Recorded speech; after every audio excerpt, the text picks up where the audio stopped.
Deborah Norville. Hello, everybody, and thank you for joining us. The new Pope is American. For the first time ever, a cardinal born in the United States has just been named the head of the Roman Catholic Church.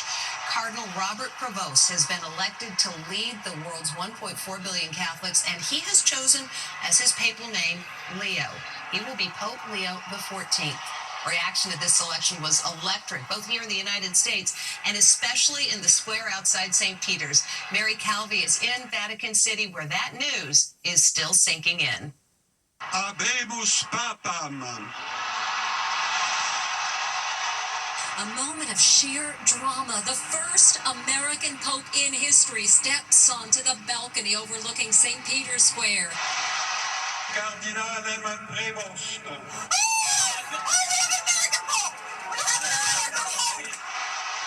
He's 69-year-old Cardinal Robert Prevost of Chicago, to be known as Pope Leo the 14th. We have an American Pope. First time in history, never before has America had a Pope. But this time we are making history. It is a stunning choice. Most experts believe the election of an American as Pope would never happen.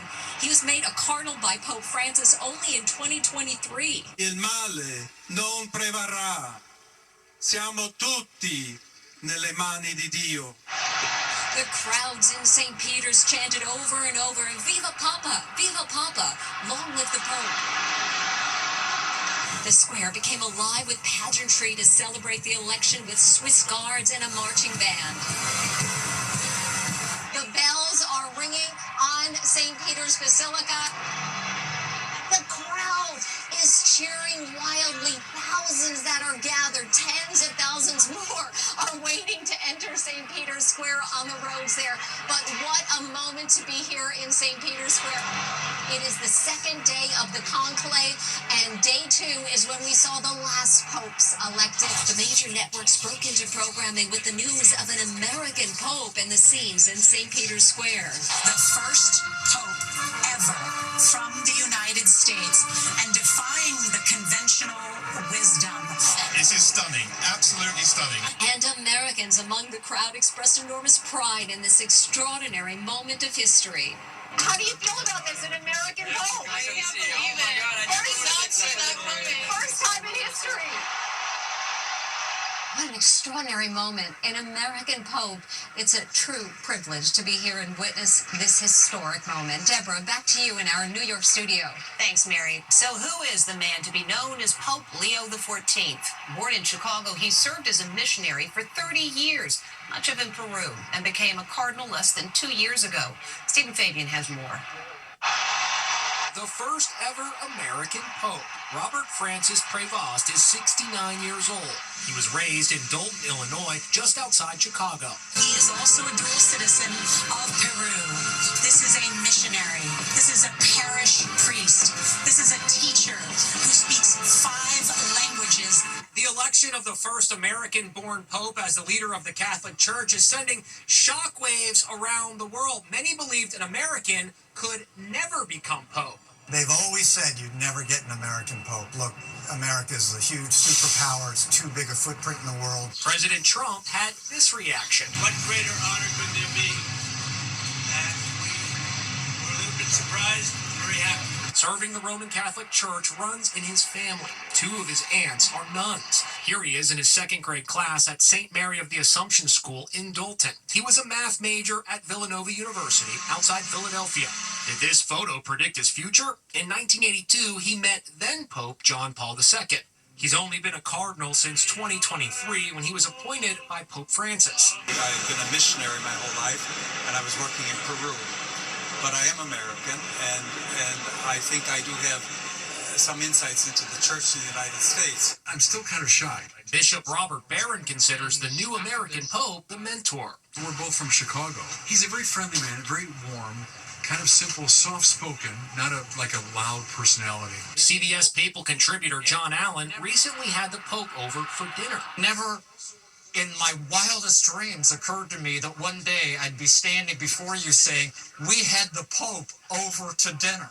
The new American Pope is a big surprise, elected over the top papal contender, Pietro Parolin, the Vatican's Secretary of State, who sealed Pope Francis's Vatican apartment with a red ribbon following his death. Now we have the first ever pope from the good old USA. Before that white smoke appeared, the world wondered what was happening inside the conclave. It was so top secret that the Vatican even monitored the food being served to make sure no hidden messages were being passed between the cardinals and the outside world. Amber Cogliano has more. The morning started with black smoke billowing out of the chimney, indicating the latest ballots had failed to produce a 2/3 majority. At 12:30 p.m. Rome time, the Cardinals broke for what turned out to be a crucial working lunch, a scene fictionalized in the movie The Conclave. The food is deliberately bland.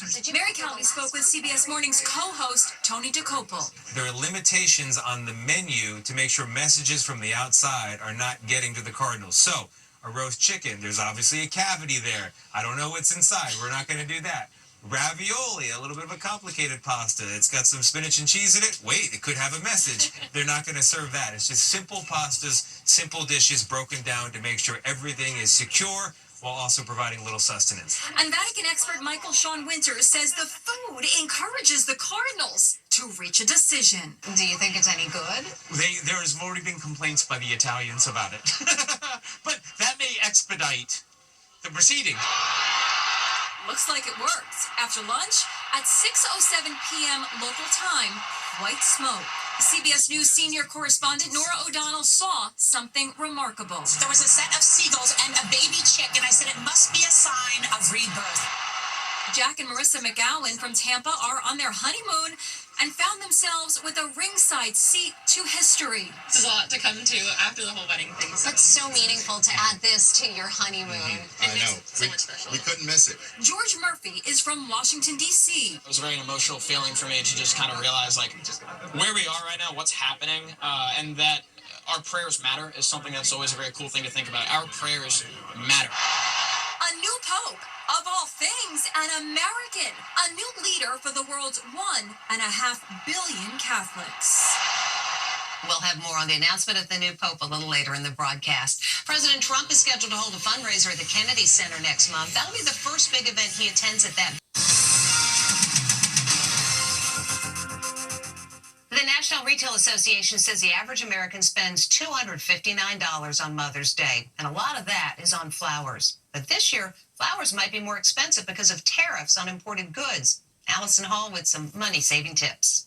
It's a fact. Flowers are the #1 gift choice for Americans celebrating Mom this Sunday. But with tariffs looming, this is shaping up to be the most expensive Mother's Day ever. Absolutely. There's no doubt. Are customers now having to pay a lot more for flowers, especially with Mother's Day coming up?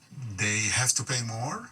I'm trying to swallow some because I want my customers to come back. But it is tough. Yossi Ben-Hamu of Maddle's Florist in Manhattan says he's not sure how long he can keep costs down. Add some greens and filler with it, and that'll be about $50, $60. At nearby Flowers on Essex, William Frazier is bracing for big changes. How many of the flowers around us are imported versus local? Basically everything is imported. All our roses come from Ecuador. Hydrangeas and mums and flowers like that come from Colombia. Other flowers come from Holland. I'm not happy about it. I know it's going to start kicking in a month or two, and then I guess we'll see how much we're going to feel the pinch on that. But a bouquet doesn't have to break the bank. There you go, Allison. A beautiful $30 bouquet. This is stunning, especially for $30. It's not just the rising cost of some flowers that's concerning to florists. It's also all of the material that's used to dress up those beautiful bouquets for Mom this year. Check this out. This plastic packaging and most vases are all imported from China. Is it going to be the most expensive Mother's Day ever? My hope is not, because a lot of the gifts we're buying Mom are already on the shelves, so they're not going to be impacted by tariffs. However, if you are buying something perishable like flowers or foods, you will see higher prices if those items are imported. It's estimated Mother's Day flower sales account for about 25 to 30% of annual flower sales here in the U.S. Back with more Inside Edition right after this. Turns out Vatican City's not the only place a new pope has been named. They shrunk the conclave. These kids at a Catholic school outside Chicago the new Pope's birthplace, are holding their own conclave. The assembly room became the Sistine Chapel, and the students dressed up as cardinals. They even sent out white smoke after they made their pick.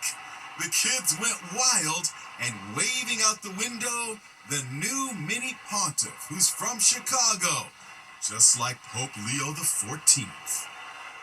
A little Pope mini-me. Now Megan Alexander has today's Inside Deals.